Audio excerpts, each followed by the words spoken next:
Hello guys, स्वागत है आप सबका। तो बैंक ऑफ बड़ौदा के ऊपर आज एक न्यूज़ निकल कर आ रही है। इन इसके जो सीईओ है, उन्होंने एक बड़ा बयान दिया है कि अदानी ग्रुप का जो जो ये लोन बांटते हैं, उनको जो लेंड करते हैं पैसे, उनको ये कंटिन्यू रखेंगे आगे भी। और पूरा न्यूज़ क्या है, और इसके अलावा भी एक न्यूज़ है, तो ये दोनों ही न्यूज़ जो है इसके लिए पॉजिटिव रह सकते हैं। तो इस वीडियो को पूरा देखें। अगर आपको अच्छा लगे तो लाइक करें, शेयर करें, अपने दोस्तों के साथ शेयर ज़रूर करें। फ्रेंड्स, मैं आपसे ये रिक्वेस्ट करता हूँ। और जिन्होंने अब तक सब्सक्राइब नहीं किया, वो ऐसे ही वीडियोज़ के लिए मेरे चैनल को सब्सक्राइब कर लें। तो यहाँ पर अगर आगे देखें तो आप देख सकते हैं, आज ही का अपडेट है, आप देख सकते हैं 20 फरवरी का। और यहाँ पर बताया जा रहा है कि Bank of Baroda will continue to lend money to Adani groups, said its lenders chief executive officer यानी कि सीईओ संजीव चड्ढा। तो मतलब कि इन्होंने ये कहा है कि अदानी ग्रुप जो कि पिछले समय में हिडनबर्ग की न्यूज़ के चलते, आप सब जानते हैं कि काफ़ी एक अगर आप देखें कंट्रोवर्सी में रहा। तो तब जो है इसके ऊपर कंसर्न लगे थे, क्योंकि बैंक ऑफ बड़ौदा ने जो भी है काफ़ी लोन दे रखी है अदानी ग्रुप को, पूरे अदानी ग्रुप को। और इसके अंदर जो कि कई कंपनियां हो सकती है। तो यहाँ पर बताया जा रहा है कि आगे भी वो जो है अपनी लोन कंटिन्यू रखेंगे। उसके अंदर अगर देखें तो उनको कुछ अभी जो रिस्क जैसा कुछ लग नहीं रहा है, क्योंकि यहाँ पर देखें तो अदानी के स्टॉक भी अगर आप देखें तो काफ़ी ज़्यादा, अगर यहाँ पर आप कह सकते हैं कि वो स्टेबल होते हुए दिख रहे हैं।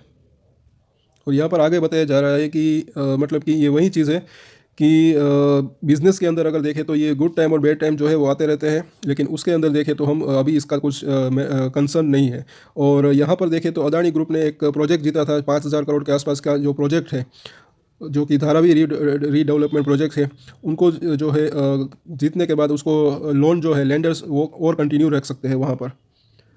और यहाँ पर अगर देखें तो अर्लियर दिस मंथ, जो कि बताया जा रहा है कि जब ईडन की जो रिपोर्ट आई थी, उस वजह से स्टॉक के अंदर अगर देखें तो काफ़ी ज़्यादा उतार चढ़ाव रहा है। उसी बात की चर्चा यहाँ पर हो रही है। और यहाँ पर देखें तो सिर्फ बीओबी यानी कि बैंक ऑफ बड़ौदा ही नहीं, बल्कि स्टेट बैंक ऑफ इंडिया देखिए, एलआईसी, उनका भी अगर देखें तो काफ़ी अच्छा खासा एक्सपोजर है। उन्होंने भी जो है अच्छा खासा इसके अंदर जो है पैसा लोन दी हुई है अदानी ग्रुप को। तो कुछ अभी कंसर्न की बात है नहीं। और यहाँ पर बताया जा रहा है कि टीवी सोमनाथन जो है वो कह रहे हैं कि there is no cause of concern for depositors. तो जो इनके डिपॉजिटर्स है अभी, उनका भी इन्होंने जो उनको भी एक स्टेटमेंट दिया है कि उनको कोई चिंता करने की फिलहाल ज़रूरत है नहीं। बैंक ऑफ बड़ौदा के डिपॉजिटर हो या फिर एलआईसी के हो या फिर एसबीआई बैंक के हो, उनको जो डिपॉजिटर है जो इसके अंदर पैसा जमा करते हैं, उनको भी अभी फिलहाल कोई चिंता करने की ज़रूरत नहीं है। और यहाँ पर बताया जा रहा है कि जो लोन दे रहे हैं वो, उनकी जो लिमिट है वो अभी लिमिटेड ही है, तो उसके अंदर जो है कुछ ज़्यादा अभी रिस्क है नहीं। दूसरा, अगर यहाँ पर अपडेट देखें तो ये 11 फरवरी को आया था। शायद कुछ लोग इसके बारे में जानते होंगे, लेकिन अगर मैं इसको आसान भाषा में आपको समझाने की कोशिश करूँ तो एमएससीआई अगर देखें तो मतलब कि ये मॉर्गन स्टैनली, जो कि एक बड़ा फंड है अमेरिका का, तो उसने जो है इंक्लूड किया है बैंक ऑफ बड़ौदा और CG power and industries solution को, इन दोनों शेयर के अपने फंड के अंदर। तो ये काफ़ी बढ़िया न्यूज़ हो सकती है बैंक ऑफ बड़ौदा के शेयर के लिए, एक लॉन्ग टर्म इन्वेस्टर के लिए।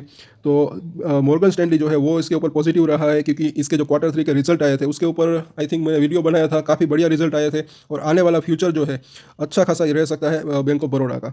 तो उस हिसाब से देखें तो मॉर्गन स्टैनली ने इसके अंदर इंक्लूड किया है अपने फंड को।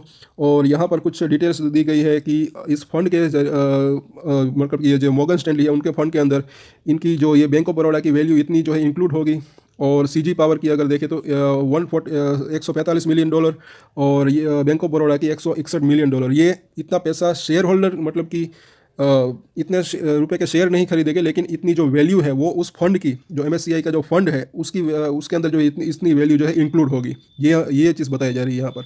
और यहाँ पर बायोकॉन को जो है वो इसको जो है आउटफ्लो मतलब कि उनको बाहर करेंगे अपने फंड से। तो ये सीजी पावर और बायोकॉन के शेयर होल्डर जो है वो भी इस बात को जो है नोट कर सकते हैं। और यहाँ पर देखें तो बताया जा रहा है कि बैंक ऑफ बड़ौदा का शेयर पिछले अगर देखें तो 6 महीनों में 43% के आसपास 43% का गेन दिया है। अच्छा खासा गेन इसको माना जाएगा। अगर 6 महीने के अंदर 50% के आसपास का गेन अगर देखें, अभी तो थोड़ा अगर देखें तो करेक्शन भी इसके अंदर हो चुका है, ये हिडनबर्ग की न्यूज़ के चलते ही। और साथ ही साथ यहाँ पर अगर देखें तो जैसे कि एमएससीआई मैंने बताया कि बहुत बड़ा फंड है, उस वजह से यहाँ पर बताया जा रहा है कि दूसरे फंड जो है वो भी जो है इनको अपनी पसंद के तौर पर बैंक ऑफ बड़ौदा को जो है एक चेंजेस ला सकते हैं, और इसके अंदर जो है अपना बैंक ऑफ बड़ौदा को इंक्लूड कर सकते हैं। अब इसका चार्ट देख लेते हैं। तो सबसे पहले डेली चार्ट के ऊपर देखेंगे और फिर वीकली और मंथली चार्ट भी देखेंगे कि कहाँ पर सपोर्ट हो सकता है और आगे चल के इसका टारगेट क्या हो सकता है और नीचे में और ऊपर में क्या रेंज हो सकती है शॉर्ट टर्म। तो अभी इसका प्राइस देखें तो 164 के आसपास है, आज इसके अंदर देखें तो ₹2.5 के आसपास की थोड़ी सी गिरावट रही। पिछली बार अगर देखें तो पिछले दिनों में यहाँ पर एक हिडनबर्ग की जैसे ही न्यूज़ आई थी एक इसके अंदर एक करेक्शन आया, बाद में जब थोड़ा सा इसके अंदर रिलीफ देखने को मिली अदानी ग्रुप को, तब अब इसके अंदर वापस से एक बाउंस बैक आया है। यहाँ पर देखें तो एक अच्छा खासा कंसोलिडेशन हुआ है। अब प्राइस या तो ऊपर जाएगा या तो नीचे जाएगा, तो उसको जो चीज़ अभी मुझे लग रही है कि अभी ये फिलहाल रेंज बाउंड रहने की संभावना है, जब तक आप ध्यान से सुने, जब तक ये 168 से 170 रुपीज़ को अच्छे वॉल्यूम के साथ पार नहीं करता और वहाँ पर टिकता नहीं, एटलीस्ट 170 रुपीज़ के पार करके ऊपर नहीं टिकता, तब तक इसके अंदर कोई फ्रेश तेज़ी नहीं आ सकती, ऐसा मुझे लग रहा है। जैसे ही 170 रुपये को पार करेगा तो ये 195 रुपये के आसपास, जो कि यहाँ पर इसने 195 के आसपास का यहाँ पर एक इसने हाई बनाया था और यहाँ पर इसने कंसोलिडेशन किया था। 195 नहीं लेकिन 185 से 195 इस रेंज को आप पकड़ सकते हैं। जैसे ही 170 को ये पार करेगा और वहाँ पर टिकेगा तो ये वहाँ तक जा सकता है, लेकिन फिलहाल उसकी संभावना थोड़ी सी कम लग रही है, क्योंकि बाजार के अंदर भी अगर देखेंगे तो थोड़ा सा वीकनेस अभी लग रहा है।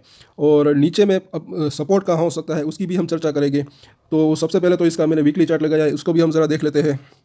जैसे कि हमने देखा कि अच्छा खासा यहाँ पर एक तेज़ी का चैनल बना हुआ था, लेकिन उसके बाद देखें तो जैसे ही मार्केट के अंदर इस टॉप को यहाँ पर इसी के आसपास मार्केट ने भी टॉप बनाया था और अब इसके अंदर एक छोटा सा एक मंदी का या फिर एक कंसोलिडेशन कह लीजिए या फिर थोड़ी सी गिरावट का चैनल अभी चालू हो गया है और इसको आप डिनाई नहीं कर सकते फ्रेंड्स।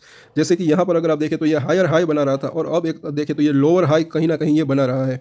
और अगर ये इस लो को अगर इसने यहाँ पर इसने सबसे पहला लो तो यहाँ बनाया था, उसके बाद यहाँ पर लो बनाया, और अगर ये चैनल कंटिन्यू रहा जिसके चांसेस थोड़े से कम है तो इसके अंदर थोड़ी सी गिरावट और आ सकती है। और यहाँ पर देखें तो इसका मंथली चार्ट भी ज़रा हम देख लेते हैं। इसके अंदर फिलहाल देखें अगर लॉन्ग टर्म की बात करें तो यहाँ पर एक इसने हाई बनाया था तकरीबन 200 रुपये के करीब करीब। अब इसके अंदर देखें तो एक अच्छा खासा राउंडिंग बॉटम बना।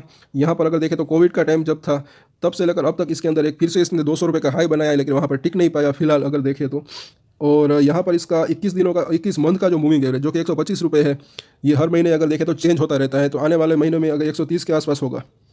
और अब फिर से इसका जो है डेली चार्ट मैंने लगाया है, तो अब ध्यान से सुने इसके सपोर्ट जो मुझे दिख रहे हैं। सबसे पहला सपोर्ट अगर देखें तो 164 रुपीज़ के आसपास अभी ये ट्रेड हो रहा है, तो ये जो 200 दिनों का मूविंग एवरेज से और उसी के आसपास अगर देखें तो इसने एक यहाँ पर लो बनाया था, तो आप राउंड फिगर अगर देखें तो 150 रुपये के आसपास का एक पहला सपोर्ट इसका आप कंसीडर कर सकते हैं। दूसरा सपोर्ट अगर मैं देखूँ लॉन्ग टर्म सपोर्ट, तो वो अगर देखें तो 130 रुपये के आसपास है, क्योंकि वहाँ पर देखें तो 21 महीनों का मूविंग एवरेज है। तो ये दोनों ही सपोर्ट को आप जो है कंसीडर कर सकते हैं। ऊपर की तरफ मैं बात करूँगा तो 170 को जब ये पार करेगा तो मुझे ऐसा लग रहा है कि ये 185 से 195 सबसे पहला टारगेट इसका बन सकता है। और साल भर की अगर मैं बात करूं तो ये 200 रुपये को क्रॉस जब भी करेगा तो ऐसा लग रहा है कि ये 225 से 250 तक जा सकता है एक साल के अंदर अंदर, क्योंकि ग्लोबल फंड्स अगर देखें, MSCI की बात करें, FIS की बात करें, और काफ़ी इसके अंदर एक पॉजिटिव न्यूज़ आ रही है। लेकिन जैसे ही मार्केट अगर देखें तो स्टेबलाइज होगा तब जो है ये इसके अंदर ऊपर के टारगेट भी ये अचीव हो सकते हैं। फिलहाल अगर देखें तो एक ये अभी रेंज में फंसा हुआ है और एक ये रेंज में ही काम करेगा। अभी इसका प्राइस जो देखें 170 से नीचे में देखें 150 से ऊपर में 170 रुपये के बीच में ही ये ट्रेड करेगा ऐसा लग रहा है। फिलहाल इसका प्राइस थोड़ा सा अभी ऊपर के लेवल के ऊपर है, तो हो सकता है कि इसके अंदर थोड़ा सा नीचे आए, थोड़ा सा कंसीडर करें नीचे में, और 150 रुपये के आसपास एक अच्छा खासा सपोर्ट ले यहाँ पर शॉर्ट टर्म के लिए बन सकता है, तो इसी को आप कंसीडर कर सकते हैं। तो आज के वीडियो में इतना ही फ्रेंड्स। आपके कुछ सवाल है तो नीचे कमेंट करके पूछ सकते हैं। आपको ये वीडियो कैसा लगा इसका फीडबैक भी दे। अगर वीडियो अच्छा लगा तो लाइक करें, फिर से रिक्वेस्ट करता हूँ अपने दोस्तों को शेयर करें और मेरे चैनल को सब्सक्राइब कर लें। और एक स्टैंडर्ड डिस्क्लेमर जो कि मैं हमेशा देता हूँ, कोई भी ट्रेड ले उससे पहले अपनी रिसर्च करे, अपने फाइनेंशियल एडवाइजर की सलाह ले, उसके बाद ही कोई डिसीजन ले, और डिसीजन ले तो उसकी जिम्मेदारी मैच्योरिटी के साथ खुद ही ले। ये वीडियो मैंने एजुकेशन पर्पस के लिए बनाया है, मेरी तरफ से कोई भी बाय या सेल की रिकमेंडेशन नहीं है। Thank you.